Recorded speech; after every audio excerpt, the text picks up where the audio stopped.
সহ আমরা ডিএনএ পরীক্ষার জন্য মার্কিন যুক্তরাষ্ট্রে পাঠিয়েছি। তারা ইতিমধ্যে 2টি ডিএনএ শনাক্ত করেছেন।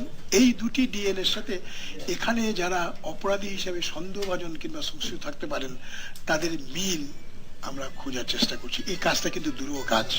সে সময় নিহত সাংবাদিক দম্পতি সাগরুণী নিয়ে আপত্তিকর বক্তব্য দেন স্বরাষ্ট্রমন্ত্রী।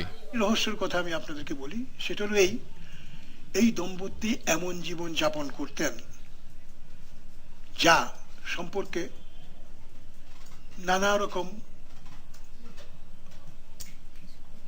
নৈতিক ভিত্তিক প্রশ্ন উত্থাপিত হয়েছে।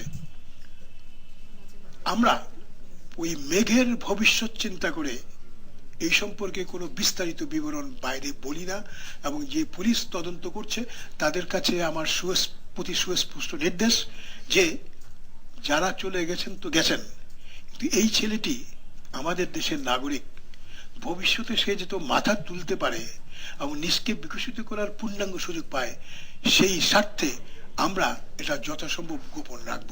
তার বক্তব্যের প্রতিবাদ জানান সাংবাদিক সহ পেশাজীবী পরিষদের নেতারা।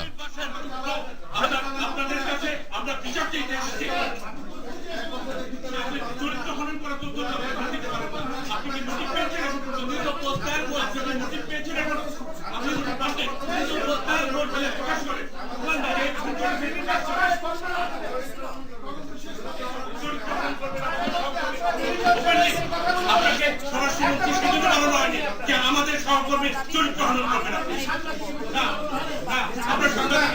আমি অবশ্যই আমার সাংবাদিক সহযোগী চরিত্র হননের বিরুদ্ধে কথা বলবো।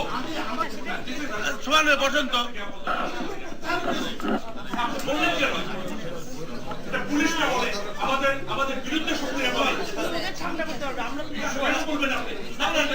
বিবেকবান মানুষ। আপনি বিচার করেননি, আপনি খুনি ধরেননি, আপনি মোটিভ শনাক্ত করেননি, আপনি আমাদের সহকর্মীদের চরিত্র হননের বিষয়ে যে কথাটি বলেছেন, আমি সকল সাংবাদিকদের পক্ষ থেকে আপনার নিন্দা জানাই, প্রতিবাদ জানাই, এবং এটা প্রত্যাহার করার জন্য আপনাকে আমরা দাবি জানাবো। আপনি প্রত্যাহার করবেন, আর না হলে পরে আমরা আপনার বিরুদ্ধে আমরা বক্তব্য দিতে বাধ্য হব। আপনি মৃত ব্যক্তির চরিত্র হনন করার জন্য আপনি স্বরাষ্ট্রমন্ত্রী, আপনাকে প্রধানমন্ত্রী স্বরাষ্ট্রমন্ত্রী করেননি। পরে মন্ত্রী তার বক্তব্য প্রত্যাহার করে নেন। আপনারা যে দাবি করেছেন সেই দাবি অনুযায়ী ইতিমধ্যে যে কথা আমি বলেছি আমি প্রত্যাহার করলাম, এবং সেই প্রত্যাহার করার লক্ষ্যে সেটা প্রেক্ষিতে রেখে আমি ইতিমধ্যে সবাইকে অনুরোধ করেছি যে এগুলি প্রকাশ করবেন না। মফিউর রহমান, 21 টেলিভিশন, ঢাকা।